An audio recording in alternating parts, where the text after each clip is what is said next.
What's up everyone, it's Mike and Jay here in the Midnight Mod Garage, and tonight we've got a very exciting episode for you. Mike, please elaborate. We're installing a new valve cover on the 135i. A valve cover, people. The valve cover. This is why we watch YouTube. This is why there is a YouTube, for life-changing, fate-altering projects like the one you're just about to watch. Please, don't go anywhere. This will change your life. Seriously, valve cover? Is that all we got? I don't have time for this. Shut up.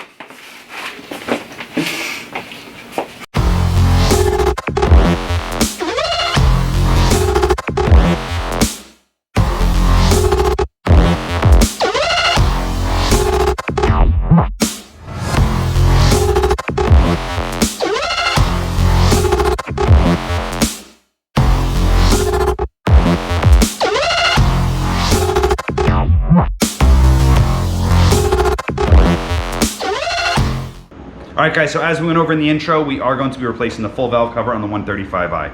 We've replaced the PVC, dremeled it off, took some JB Weld, replaced it with a new one. It fixed the idle mainly, but it is still leaking from the back and the front, so we are going to replace the whole valve cover. Here we go.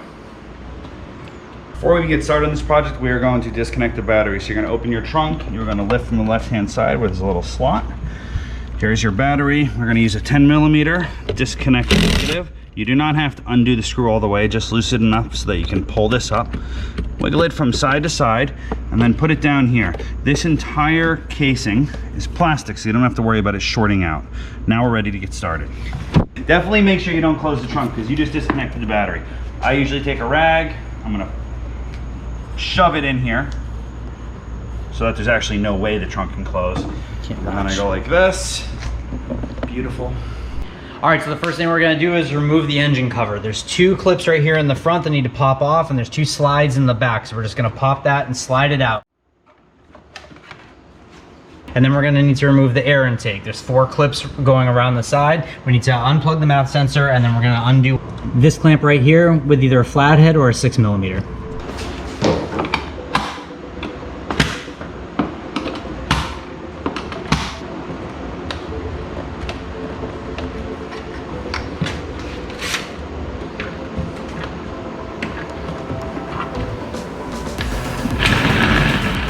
Next, we are going to remove the full front cowling, which includes a number of 10mm bolts, another 8mm, and another.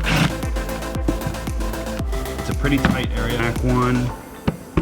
Okay. Undo that. You can reach around back. Get this one.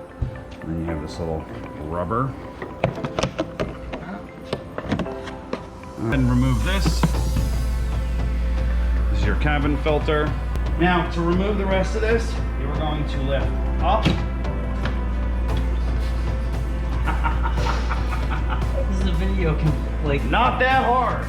of nothing but outtakes. All right, to remove the rest of this, we're going to lift the front up and pull towards the front of the car. Remove this cross brace. So we're going to need a flathead right here. To the left, pull it out, an 18mm 6-point or universal, and a 16mm 6-point or universal for this right here.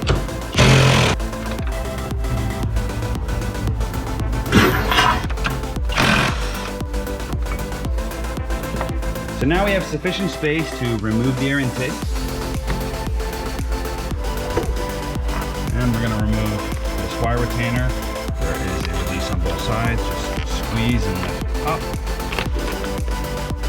Pull out these wires.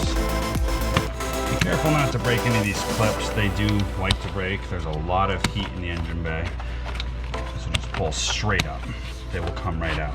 Now we're going to remove the rest of the air intake system. So down here we have a 10mm. Then we have 1, 2, 3, you can see all the way down there, T25 bolts. So you got extension.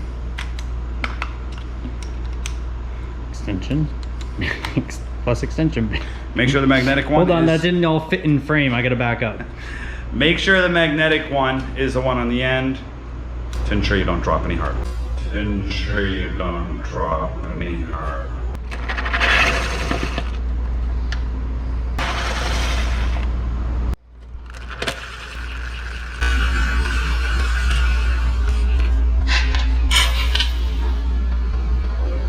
And we'll be retrieving that. That magnet did not work. And then we have these 4 clips here. You want to be very gentle with these 4 clips. They are very common to break. Only want to, there we go. No broken clips. And then we have this last sensor down here. I'm just going to use a flathead to gently lift up. It is prone to break. And we have our intake system off. Next, we're going to get the rest of this engine cover off. So we are going to go ahead and remove this battery terminal. You're going to pull front forward and push out on this one, and that's going to undo the outside side clips. This will just come right off. Now this is an unusual bolt here. It's a 13 mil. This drill's not strong enough.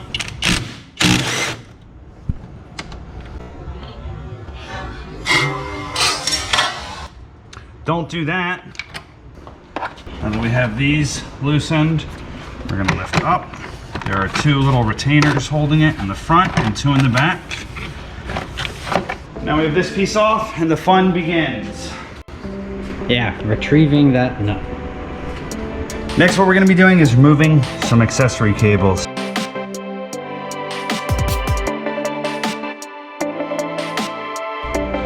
Now we're gonna free up some more space with some of these other cables.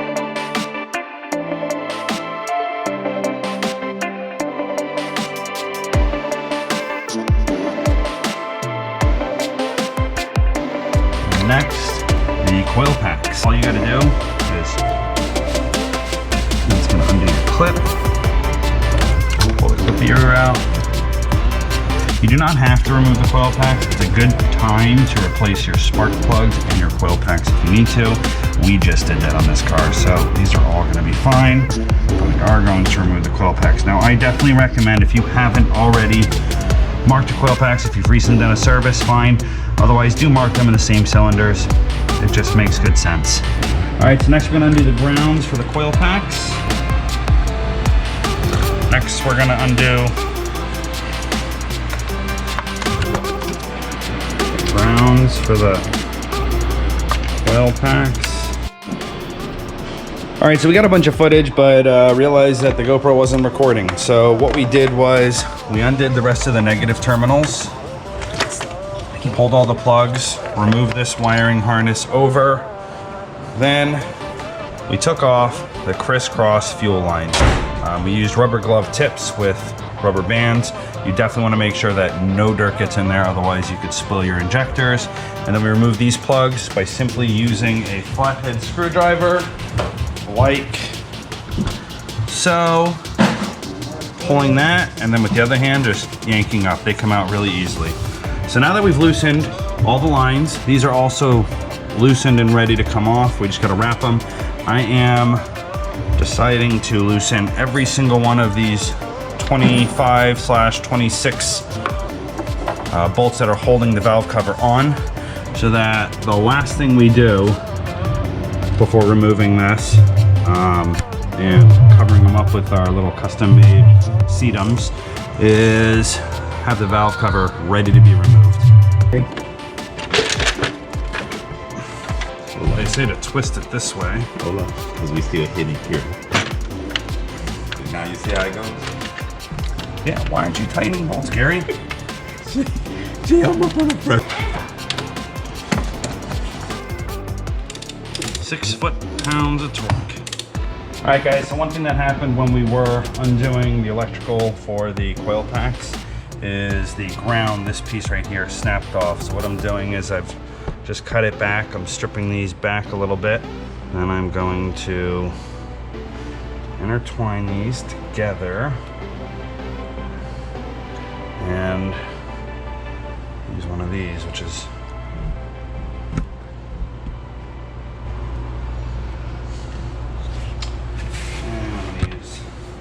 now we do have a little bit of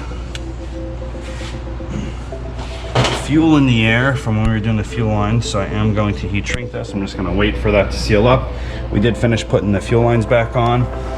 These were torqued to 17.5 pounds per foot.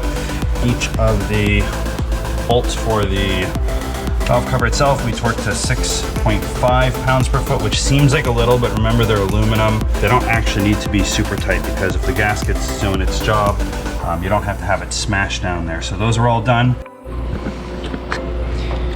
All right, so a couple other things you're gonna wanna do. You have to relocate a couple pieces. You obviously had to take this off because there is a hidden valve cover bolt underneath this one. So you're gonna relocate this. You're also gonna take this, and this pawn piece, we'll call it, from the old one. And we're gonna go ahead and throw them on here. This one right here is the only one that actually comes with the piece. The rest you're gonna have to relocate. And we're gonna continue to go ahead and throw this back together. So reassembly is just about complete. We got the cowling back on, windshield wipers back on, all the plugs plugged back in to where they go. We're gonna reinstall the intake piping now, as soon as we get all these plastic loom clips back on. And this new gasket will be done. And with the reassembly complete and the battery charged at least a little bit,